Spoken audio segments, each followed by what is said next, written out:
conviene que las resistencias, las objeciones, las preguntas, las consideraciones que tengáis que hacer sobre eso, las hagamos hoy. Vamos a dedicarnos a 3 cuestiones, como os digo, ya anunciadas la vez anterior. Por un lado, aunque me detengo porque quiero comentaros mi sensación sobre asuntos que tenemos pendientes aún, aunque sea brevemente, de las sesiones anteriores. Pero por ahora, las que nosotros vamos a discutir hoy son, uno, que es una cuestión clásica para la filosofía desde prácticamente el siglo XIX, sobre todo desde el siglo XIX, y es por qué la filosofía, en sentido estricto, no en el sentido de cualquier sabiduría sapiencial, de cualquier comprensión del mundo o comprensión del sentido, sino la filosofía en sentido estricto, ¿por qué tiene nacimiento en Grecia? Y no en cualquier otro lugar, y no en cualquier otro momento, ¿verdad?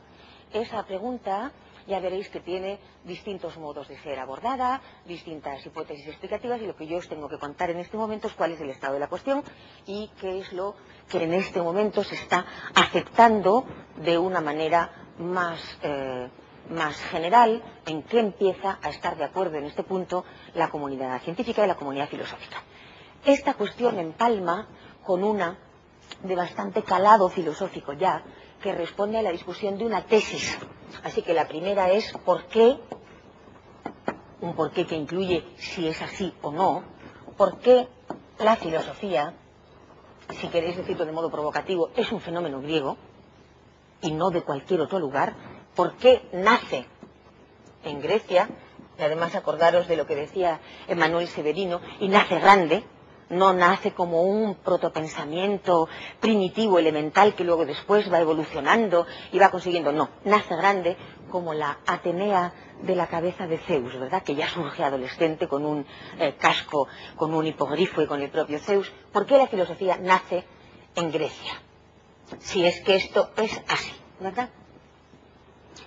Podéis haceros cargo de que esa pregunta exige que nosotros recorramos condiciones de posibilidad de carácter geográfico, climatológico, sociológico, simbólico, cultural.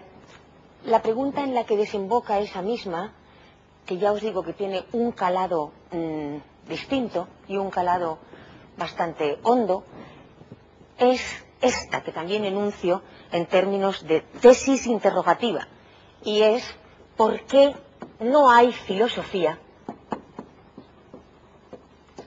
En ese sentido restrictivo al que nosotros ya nos hemos referido en alguna ocasión, ¿por qué no hay filosofía sin asunción de la muerte? Sin asunción de la muerte.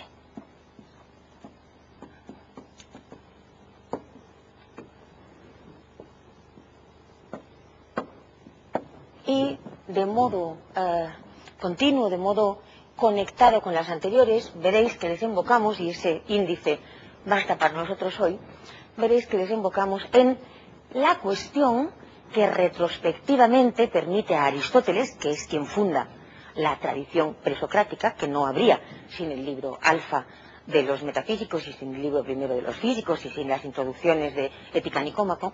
¿Por qué digo el pensamiento presocrático, que se constituye gracias a Aristóteles en la tradición preplatónica de la filosofía y la primera filosofía que constatamos? Porque se unifica alrededor, esa unificación sistémica de gentes muy distintas, bardos, pitagóricos heterodoxos, reyes que abandonan el poder, etc. ¿Por qué puede constituirse en una tradición precisamente de filosofía, de pensamiento crítico sapiencial que investiga el sentido? ¿Por qué puede constituirse alrededor de una pregunta, que es la pregunta por el arjé? Ahora bien, si nosotros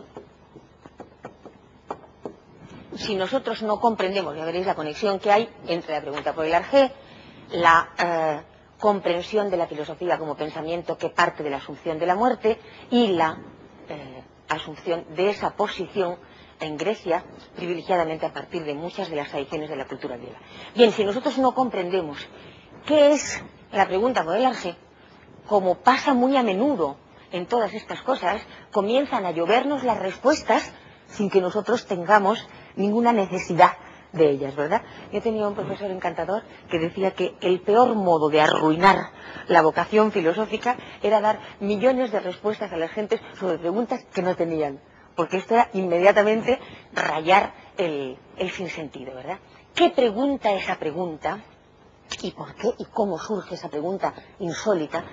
Es lo que nosotros necesitamos antes de viajar a Mileto y después marcharnos a la Sicilia pitagórica y después a Heráclito y a Parménides.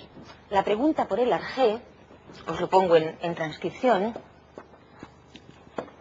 que ya de antemano, y ya lo dijimos el otro día, no significa origen, sino que significa ley, en realidad significa principio, pero a no ser que vosotros todavía pertenezcáis a la metafísica historicista, cristiano, burguesa, moderna, que nosotros hemos puesto en cuestión, por principio no entenderéis necesariamente origen en el tiempo, aunque desde luego tengáis esa tentación, porque estáis inscritos en esa cultura, ¿verdad?, cuya crítica precisamente tiene que hacer el pensamiento crítico.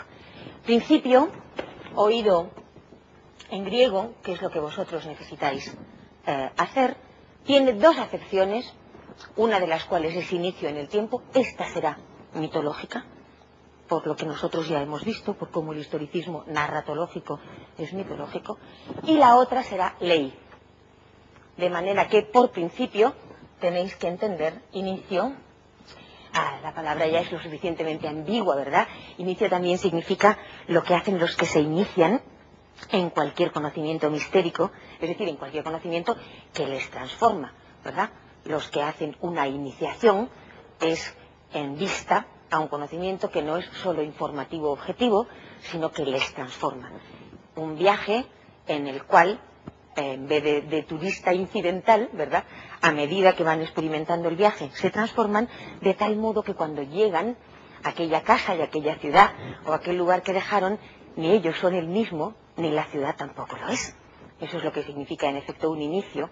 Cuando Gadamer, en ese texto que tenéis en Paidós, habla de el inicio de la filosofía occidental, está en realidad haciendo un guiño a Giorgio Colli, que es el que da nombre a nuestra asignatura, que escribió esa belleza que tenéis que leer porque está traducida, la Nascita de la filosofía, pero también ha hecho otra cosa que ojalá los dioses os den tiempo para leer antes de morir, que se llama La Sapientia Greca, que también está traducido, y Colli considera que en realidad la sabiduría griega que nutre a la filosofía, lo veremos ordenadamente dentro de un momento, es la filosofía oracular délfica, la filosofía de los misterios y de los enigmas, la que continúa con los misterios eleusinos, en realidad hasta muy tarde, hasta el siglo VI después de Cristo. Parece, bueno, hablaremos de eso en su momento, que en el éxtasis mistérico, además del conocimiento estrictamente racional, entraban otros ingredientes del estilo del cornezuelo de centeno, que sabemos que es un psicotrópico bastante interesante, en el sentido de que no produce, ¿cómo decir?, alucinaciones a lo LSD o algo semejante, no produce alteraciones solo de la imaginación, sino alteraciones de todo el cuerpo, en el sentido de una metamorfosis, ¿verdad?, en el sentido de convertirse en otra cosa. Bien, pues el inicio, el comienzo